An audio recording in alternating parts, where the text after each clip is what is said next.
and going back is not an option in the sense of someone that has relationships, professional relationships, schooled in Nigeria, grew up in Nigeria, all of those things. So we're really kind of in a no man's land. And so I look at it as cultural.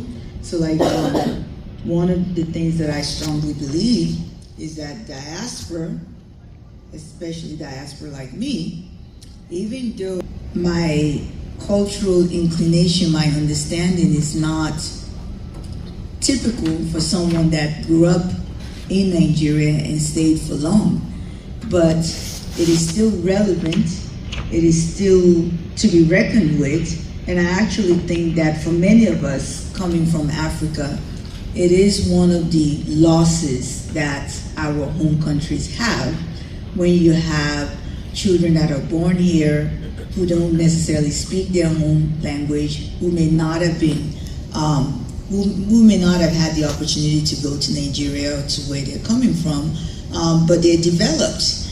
And they're developed in ways that they're very impactful here, so how can we be relevant to Nigeria or where we're coming from? So that's something that I work on, from trying to get our mates back home to understand and respect us, and also understand that we're different, but that we have things that we can bring to the table in terms of our professional experience, our passion for. One of the biggest misunderstandings that I've kind of experienced with my parents is the fact that they grew up obviously in a completely different culture, and grew up around people that looked like them, talked like them. Everything was there was a bit more of a sense of belonging there.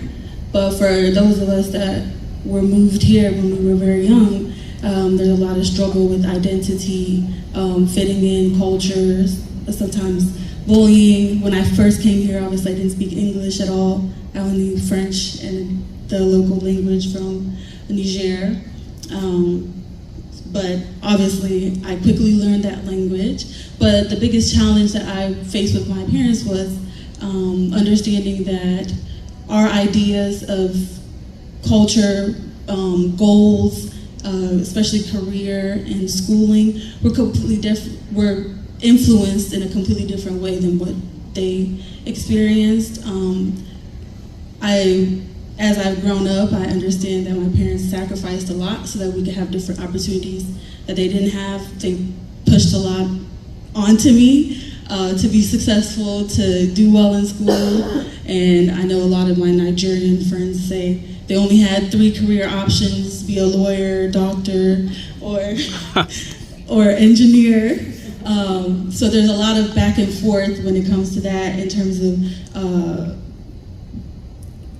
trying to get our parents to understand that we're trying to be our own people and create our own path. So as I've grown up, my parents and I have had more conversations about that. And in college right now as we speak, going to her second year. So when it comes to generational issues, I do believe there is a misunderstanding between the parents as we come here, because we have one culture and we tend to keep our culture even in our houses. But we do forget that when our kids get out of the house, they go to the American culture many of the hours out of the 24. I have these kids that I want them to practice the Kenyan culture with me for 2 hours out of the 24 hours I'm with them. Because we meet after work, 8 p.m., dinner table are not necessary nowadays. You eat at your own pace, your own time. So when we meet, I want this girl to behave like a Kenyan for 2 hours. But I'm expecting her 24 hours to be Kenyan.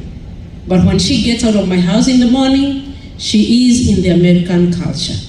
In school, her social life, her friends, her teachers. And this kid will get mixed up. So that switch alone, from being a Kenyan, I want her to carry Kenyan food when going to school. When she goes over there, like you say, she'll be asked by the friends, what's that? Can I taste it? Can I see what you got? What's that? All that. We don't know our kids are going through challenges. And when they stop carrying food to take to school, they're ignorant. They don't want this no more. they don't want to dress up like this.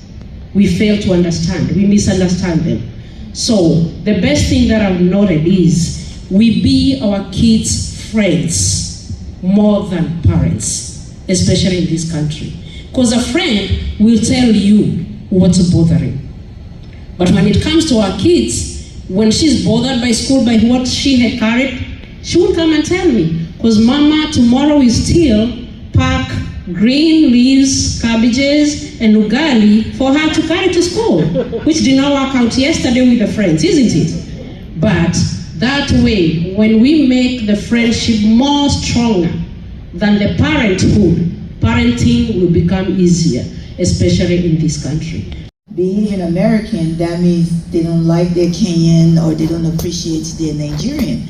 But it's really about learning to be the best you can in whatever environment that you're in. And so the concrete example that I remember from university was, in my culture, you don't call adults or superiors by their first name.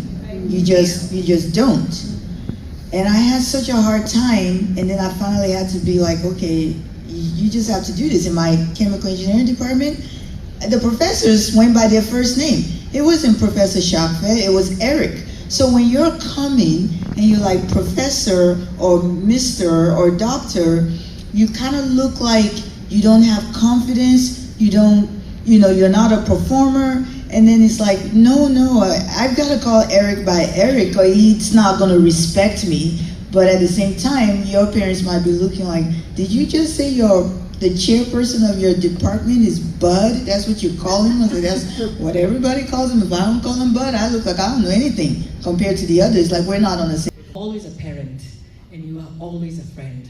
And when you parent from a place of friendship with your child, parenting becomes so much easier. We'll not agree many times. There'll be many times we disagree. And that's okay. But you don't win by bulldozing your way through parenting. We have to learn to listen. We have to listen to our children. Cultivate a friendship with them so that when something is happening, you're gonna be one of the first to know. I don't wanna hear things about my kids from other people because I have not cultivated a relationship with them where they can talk to me. So that's one of the things. I'm a mother of girls. I didn't always know this. I was not raised like that. I'm always grumbling to them. It's okay. I'm gonna go to their room. Jan, I noticed tonight you seemed a little off. You seemed upset. Oh, I know you don't want to talk to me, but it's what's on your mind right now. And she said, Mom, I don't want to talk about it now. We'll talk tomorrow. See, it's not just okay to be your kid's friend. It's absolutely necessary that you cultivate that friendship with them. Thank you so much. Oh yeah, you have to do this because of this. You're doing it for yourself. So I think parents need to recognize that you're telling your kids, oh, you need to ask your kids, why do you want to do something? Why is this important to you? What are you hoping to get out of it? And just like talking in general. Seeing why the kid wants to do something, why it's important to them, and just hearing them out. Don't shun them. Yes, you do have some knowledge because you've lived longer than us, but we are also growing. And we don't necessarily have the knowledge that you guys have because you're older than us and you've lived more and experienced more. But we're in a new environment, like one of them said, and we're just like learning from this environment. So that's all I just had to say. With Down syndrome, and I have a 24-year-old. I try to put myself in his position. I try to put myself in his mind. I try to walk with him. I communicate with him because as an adult, I know what I experienced. And even though he was born here, I know he will have the same experience because of who he is. Because they will ask him, where were you born all the time? So I try to put myself in his position. I communicate with him, even though he might say, Mom, you don't understand. And when I say, I do understand, he still says, Mom, you don't understand. And he will come back say, Mom, yes, you do understand. But it's not the same feeling. That's the way I deal with my kids, or especially this one. The one that has Down syndrome, I go to the school because honestly, the teachers have special needs. They are not special needs teachers. They don't know what they're doing. My people.